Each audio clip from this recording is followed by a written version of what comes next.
I want to see Drake bleed. I do. I want all of y'all to answer this. Please answer it from an honest place. I'm telling the truth till August. Do y'all think that Kendrick Lamar does not bring up the same topics if Drake don't say Whitney's name? I think he won this off skill. I agree. I think he won. He was much better than Drake he won it off of strategy. Hey guys, it's your favorite white girl, Tatiana again. Today, we're diving headfirst into the epic showdown between rap titans Drake and Kendrick Lamar. Who came out on top in this heated beef? But that's not all. There's shocking news on Drake's security guard being shot in front of his house. I know what's on everyone's mind. Could Kendrick Lamar be behind it? Get ready to uncover all the drama, plus hear what other celebrities have to say about who deserves the throne as the current king of pop. But before we get into it, don't forget to hit that subscribe button so you always get a heads up on upcoming videos like the community posts I put earlier today. Let's jump right in. The beef between Drake and Kendrick Lamar has turned into a historic moment in rap. Kendrick has released 4 diss tracks in 4 days, each more brutal than the last, and Drake appears to be struggling to keep up. The increasingly ugly feud between the two artists has taken over the internet, with commentators analyzing lyrics, debating the origins of the beef, and arguing over which of the two artists is winning. Yo, Joe, I got Drake up 1-0. I don't know about you. Oh, your calculator's broke.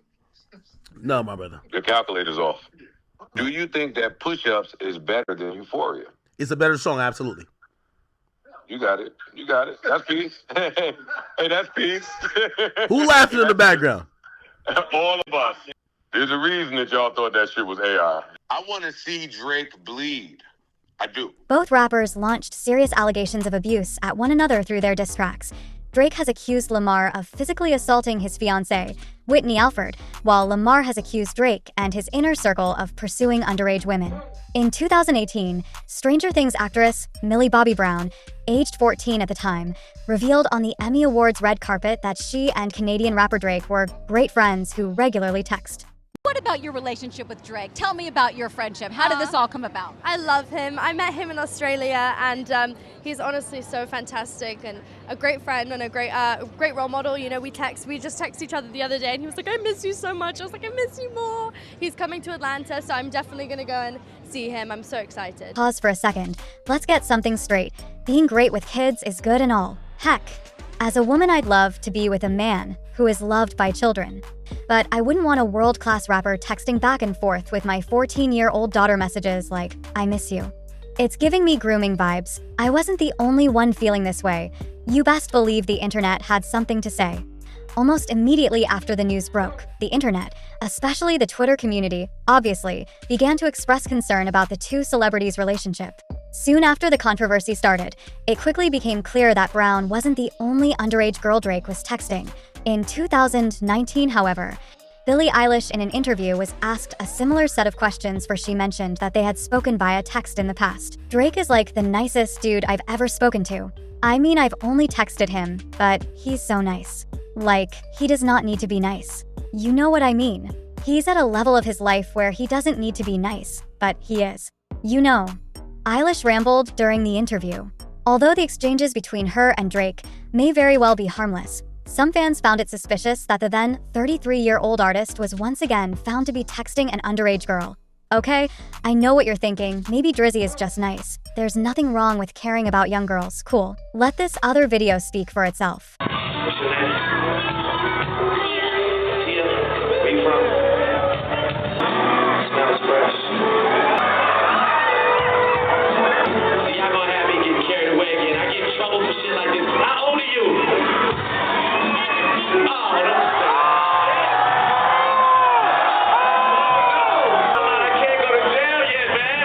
Buckle up, cause your favorite white girl is about to cook. In the 2010 clip, the Canadian rapper invites the girl on stage during his performance at the Ogden Theatre, dances with her, kisses her neck, comments on her shampoo, then pulls her shirt down at the back of the neck to kiss her again. After reaching both hands across her chest while standing behind her, he picks up his microphone and says he is getting carried away. When asked about her age, the girl replies, 17. Even after discovering her age, he continues, "Why do you look like that? You thick. Look at all this. I don't know if I should feel guilty or not, but I had fun. I like the way your breasts feel against my chest." He is then seen kissing her on the cheeks and forehead in a way that can only be described as extremely creepy. Drake would have been 23 at the time the video was taken. To this day, he has not responded to the video, and his US publicist has always declined to comment on the matter. I wonder why. Honestly, there seems to be a recurring pattern here. Drake's interest in impressionable young women is a systemic issue in a society which has a surplus of men in power, as well as an abundance of women who have ambitions to be seen, to be understood, to attain power themselves within the existing societal structure. As writer Sandra Song pointed out in a 2018 article for Nylon, and in most cases, it's a situation that lends itself to varying degrees of abuse, which is why it simply can't be overlooked. What about the other young women this sort of thing happens to who, unlike Brown, aren't in the public eye? Continued Sandra. Let's not forget about Lifetime's surviving R. Kelly documentary, which featured heart-wrenching interviews with multiple women who claim they were abused by the singer, oftentimes out in the open, and yet no one did anything to stop him. Celebrity culture may have blurred the lines between mutual consent and predatory behavior, but it's the accumulation of small events like the ones Drake has been involved in that need attention before one more YouTube video surfaces and we scramble to erase. Its impact on impressionable minds. Another serious driving force behind people's perception of Drake being habitually inappropriate with young women and girls is the ongoing feud that the rapper has with fellow artist Kendrick Lamar. More specifically, the accusations that Lamar has made against Drake in recent years. Lamar and Drake's feud first started back in 2013, after The Humble. Singer called out Drake and other rappers on Big Sean's track Control. Fast forward to 2024, over a decade later, and let's just say that these two definitely still don't see eye to eye. Lamar recently released a song titled Not Like Us, and in the track the rapper makes a lot of incredibly serious accusations against Drake, particularly in regard to alleged child offenses.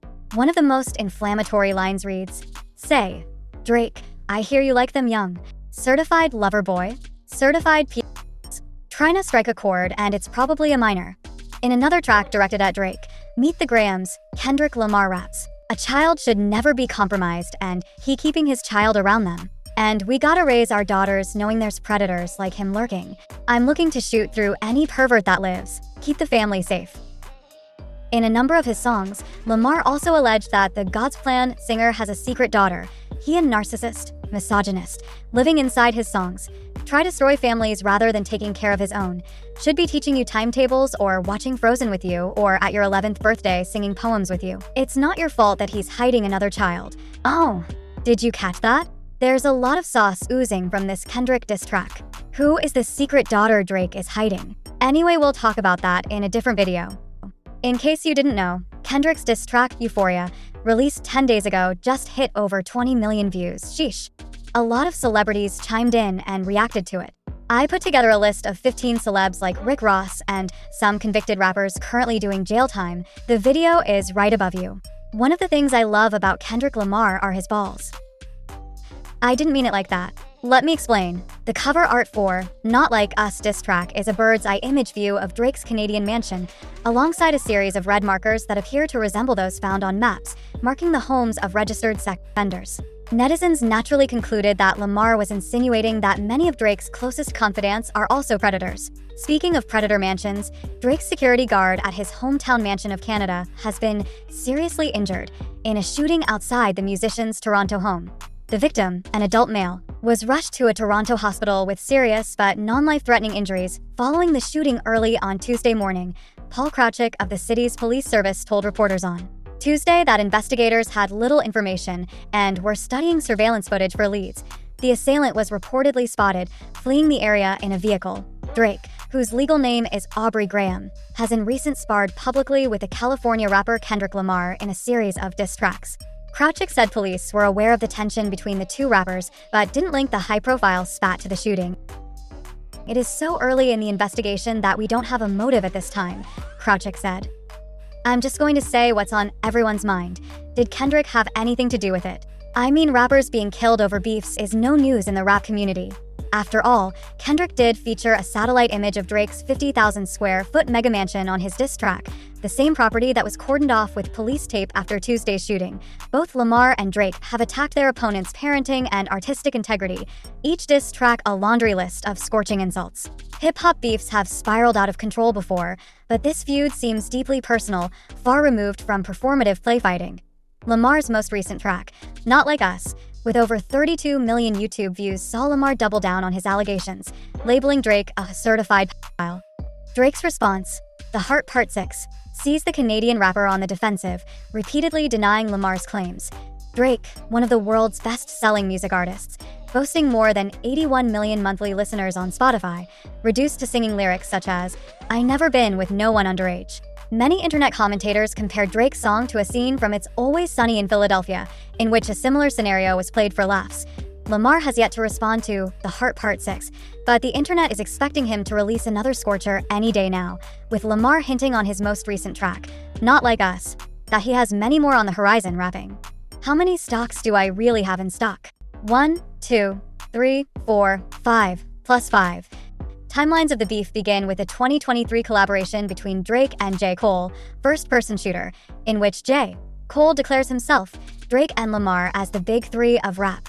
Lamar objected to the framing of the Big Three, describing himself as just Big Me in his collaboration with Future and Metro Boomin. Drake's playful response, Push UPS, mocked Lamar's height and his collaboration with Taylor Swift. While waiting for a response from Lamar, Drake followed up with Tailor-Made Freestyle, which featured the AI-generated voice of the late Tupac Shakur. The role of generative AI in the arts is already incredibly controversial, and Tailor-Made Freestyle was soon deleted from social media after Shakur's estate threatened Drake with legal action. Perhaps it was the Big Three comment, the use of AI to mimic Shakur, or something more personal between the two rappers, but Lamar did not hold back. In his retaliatory diss track, Euphoria, the track was viewed as a surprisingly intense takedown of Drake, highlighted by the now-famous lyrics, I hate the way that you walk, the way that you talk, I hate the way that you dress. Lamar went straight for the jugular, tearing into Drake's personality, identity, and public image. Lamar also hinted that he would take the feud even further if need be, and implied that he had insider knowledge of Drake's inner circle. Many commentators saw Drake as hopelessly out of his league, with Lamar viewed as not just a talented lyricist, but a ruthless brawler who was never going to back down. Drake responded with Family Matters, which matched the more aggressive tone of Lamar. Drake accuses Lamar of infidelity and domestic violence, and tore into Lamar's image as a socially conscious rapper, essentially labeling him a hypocrite. You just actin' like an activist, it's make-believe. In an extraordinary twist, Lamar released a seemingly pre-written response in less than an hour. Meet the Grahams, taking the feud down a darker road. The song begins with Lamar directly addressing Drake's son, moving through the members of Drake's family one by one, with Lamar throwing just about every imaginable insult and accusing Drake of hiding a secret daughter from the public. Many listeners were alarmed by the viciousness of Lamar's lyrics. Just as the tone of the discourse began to shift, Lamar dropped another diss track, Not Like Us, which doubled down on his claims that Drake and his team pursued underage women. This track proved more popular with listeners, who found the song catchy and clever, despite the intensity of the subject matter. Drake responded with The Heart Part 6, but listeners found it lacking, and many commentators have already declared Lamar as the victor. The Heart Part 6 sees Drake push back against Lamar's accusations by speculating that Lamar was abused as a child, based on a misinterpretation of the song Mother I Sober. Drake also claimed to have deliberately planted the story about a secret daughter to expose Lamar's accusations as baseless. Drake concluded The Heart Part 6 with the implication that he was done with the feud, rapping, You could drop 100 more records, I'll see you later. At time of writing, Lamar has yet to respond. Given the largely negative reaction to Drake's song, he might be biding his time.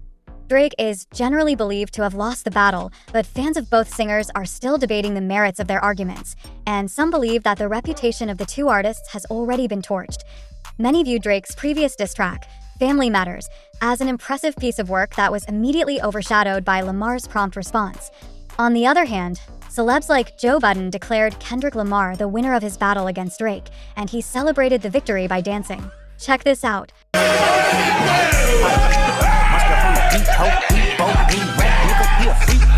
Considering the seriousness of the allegations that have been thrown around, it might be some time before the dust clears and the discourse shifts, especially if evidence emerges to support any of the claims. There's a good argument to be made that neither of the two singers have emerged victorious, only bruised and bloodied, and there you have it, folks. What a whirlwind of drama and speculation surrounding the Drake and Kendrick Lamar beef. Do you think there's a winner in this epic showdown? Let me know your thoughts in the comments below. Personally, I think we're about to have a new king of pop. Well, sorry, Drake. The stats alone don't lie. Also weird timing with the shooting at Drake's Toronto mansion, right? Subscribe to stay alert, guys. Your favorite white girl out.